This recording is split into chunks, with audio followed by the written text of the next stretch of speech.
What's Up on Earth, Episode 21.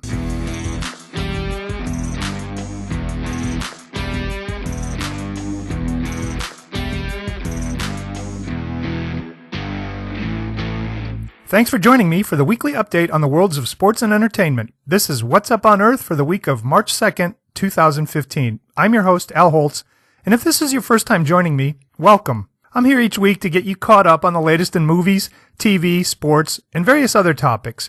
No matter how much you like to stay current, sometimes life's just moving way too fast, so I'm here to keep you up to speed. I'll review last weekend's box office results, followed by this week's TV and movie news, and updates on the major pro sports played in the U.S. I'll highlight a few online videos you need to see, then I'll pay tribute to an actor that we lost this week. All of the videos mentioned in the podcast are linked in the show notes at whatsuponearth.com/21. You can leave us a comment there, and also leave your answer to the feedback question I'll ask at the end of the show. And now, let's find out what's up on Earth.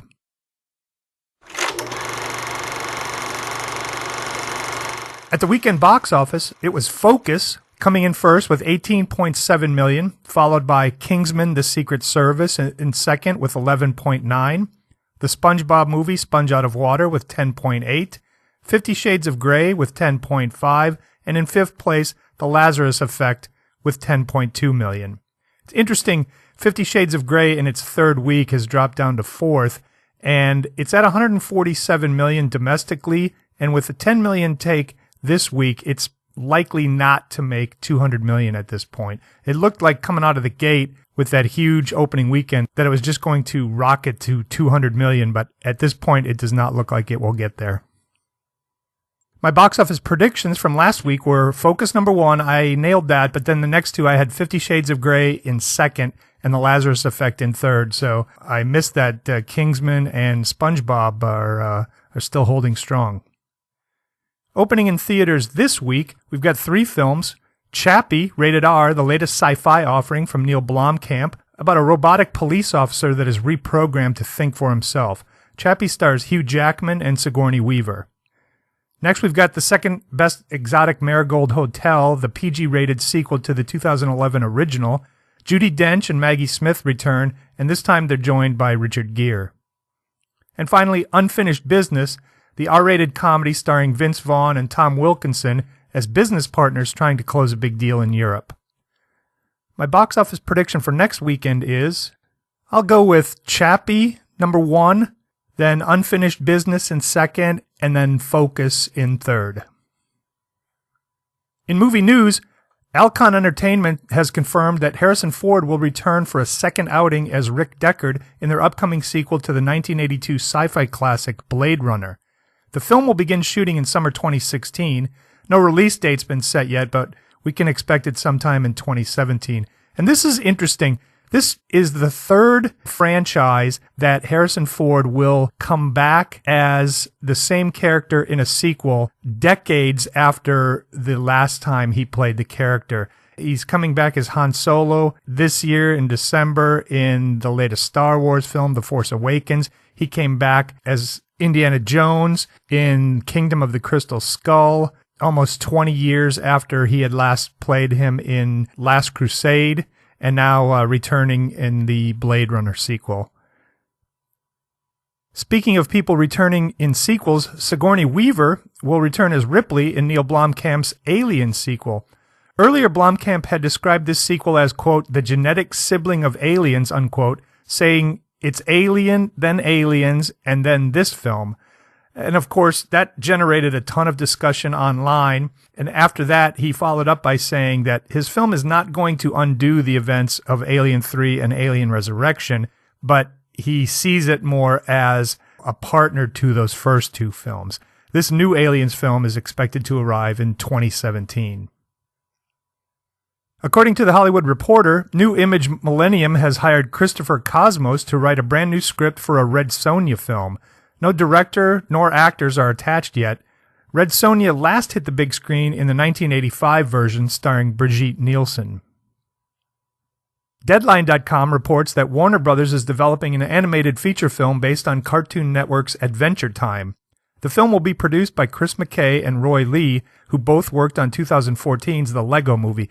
And this is interesting to me because I just I don't get the Adventure Time show at all. However, with those two guys from the Lego movie involved, you have to believe that this film will be good. So it will be interesting to see as this progresses. Sliding over to TV. On TV this week on Wednesday, March 4th, it's the season finale of Suits on USA at 9 p.m. And then the series premiere of CSI Cyber on CBS at 10 p.m. Then on Thursday, March 5th, it's the series premiere of Dig, the 10-part series from USA Network at 10 p.m. Legendary Entertainment and Fullscreen are rebooting the 1970s superhero series Electro Woman and Dyna Girl. The two heroes will be played by YouTube stars Grace Helbig and Hannah Hart. Fullscreen will debut the series in the U.S., and producers Sid and Marty Krofft, who created the original, will executive produce. Megan Good of Anchorman 2 and Stark Sands of Inside Llewyn Davis will star in the upcoming Minority Report pilot, a series sequel to the 2002 Steven Spielberg film starring Tom Cruise. Good will play a detective, and Sands will play twin brother precogs that both have the ability to see murders before they happen. The script is being written by Max Borenstein, screenwriter on last year's Godzilla. An untitled project currently in development for CW will team up superheroes and villains from both Arrow and The Flash, including Arrow's Ray Palmer, the Atom, played by Brandon Routh, Flash villain Leonard Snart, Captain Cold, played by Wentworth Miller, and Flash's Dr. Martin Stein, played by Victor Garber. Katie Lotz is also on board, but her Arrow character, Sarah, was killed off, actually twice killed off, as you recall, once in the yacht accident and then again with an arrow. She may be playing a new character in the show, or maybe somehow they're going to figure out a way to bring her character back. The show's being developed by Arrow creators Greg Berlanti, Andrew Kreisberg, and Mark Guggenheim. Deadline.com reports that this new series will also include 3 major DC Comics characters who've never appeared in a TV series. So, of course, that won't be Batman or Superman. There's been a number of series with the two of them, but it will be very interesting to see which major comics characters they're talking about.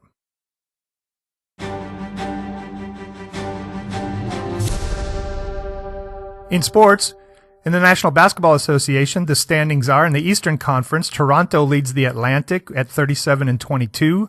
Chicago leads the Central at 37-23. And Atlanta leads the Southeast at 47-12. Over in the Western Conference, the Northwest is led by Portland at 39-19. Golden State leads the Pacific at 46-11.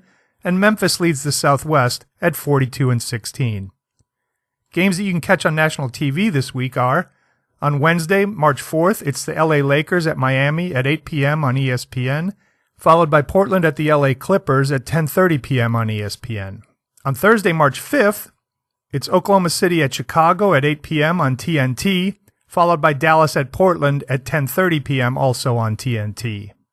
On Friday, March 6th, we're back over to ESPN for Phoenix at Brooklyn at 8 p.m. and then Dallas at Golden State at 10:30 p.m. In college basketball, the AP top 5 men's teams are Kentucky, number 1 at 29-0, followed by number 2 Virginia, number 3 Duke, 4 Villanova, and number 5 Arizona. The AP top 5 women's teams are number 1 Connecticut, number 2 Notre Dame, number 3 South Carolina, number 4 Maryland, and number 5 Tennessee. And if you recall, a couple weeks ago, South Carolina was number 1. They've dropped all the way down to number 3 at this point. It's now March, so we're coming up on March Madness and the tournaments, so keep your eye on these standings as we get into that. And then in hockey, the National Hockey League standings are: in the Eastern Conference, Montreal leads the Atlantic with 87 points, and the New York Islanders lead the Metropolitan with 84 points. In the Western Conference, the Central's led by Nashville with 89 points, and Anaheim leads the Pacific with 87 points. Games you can catch on national TV this week are: on Wednesday, March 4th, it's the New York Rangers at Detroit at 8 p.m. on NBC Sports Network. And then on Sunday, March 8th, it's Detroit at Boston at 12:30 p.m. on NBC. And later in the day, it's the New York Rangers at Chicago at 7:30 p.m. on NBC Sports Network. Now we'll take a look at a few online videos. You can find all of these videos in the show notes at whatsuponearth.com/21. That's whatsuponearth.com/21. With another Alien sequel now getting going, I wanted to highlight this deleted scene from the original 1979 Alien. I will warn you on this. This scene is quite gruesome, and it certainly would have enhanced the horror nature of the Alien film. Of course, it was already a horror film, kind of wrapped in sci-fi, but this scene is pretty interesting. Go take a look at that. With the advent of a new version of Electra Woman and Dyna Girl, check out the opening for the original 1970s show. Judy Strangis, who portrayed Dyna Girl, was the younger sister of Sam Strangis, a production manager and director on the 1960s Batman series, and you'll definitely see some influence from the Batman series in this Electra Woman and Dyna Girl series. I think they were trying to pretty much just do a female-driven takeoff of Batman. In this same spot in the show notes, I'll also include the 2001 unaired pilot episode for the first reboot attempt, Electra Woman, starring Marky Post. Based on this pilot, this reboot was going to be a far more adult version of the show than the original, and you'll understand what I mean once you watch that. This video's about 15 minutes long because it's essentially a pilot for a show. The final video this week is a Leonard Nimoy tribute from the New York Times. I'll have more on Mr. Nimoy in the special feature segment, but as this video says, he will always be Mr. Spock.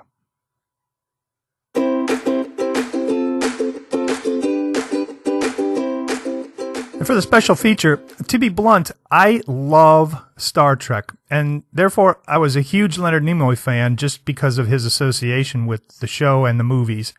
And I never got to meet him, at a Star Trek convention or anything, but I did see him in person one time when he narrated the National Symphony Orchestra's performance of The Planets at Wolf Trap in Virginia. And to prove that he fully embraced his legacy, he walked out on stage, and before he stepped up to the microphone to start his narration, he raised his hand in the split-fingered Vulcan salute, and the crowd just went crazy for what seemed like minutes. They were just cheering and whooping, and there was a number of people in the crowd that had on Star Trek t-shirts and stuff, and he just stood there with the salute and smiled, and so he definitely embraced that character. It's probably safe to say that you've seen Leonard Nimoy portray Spock in either the original Star Trek series or in one of the J.J. Abrams films. However, I'm suggesting as your own tribute to him, go out and check out 2 of the other TV series on which he appeared. First, watch an episode from Season 4 or Season 5 of Mission Impossible. Nimoy joined this show as Agent Paris immediately after Star Trek ended in 1969, which was Season 4 of Mission Impossible. And it's very interesting to watch 60s TV today. The pacing is significantly slower than most shows of that type would be today.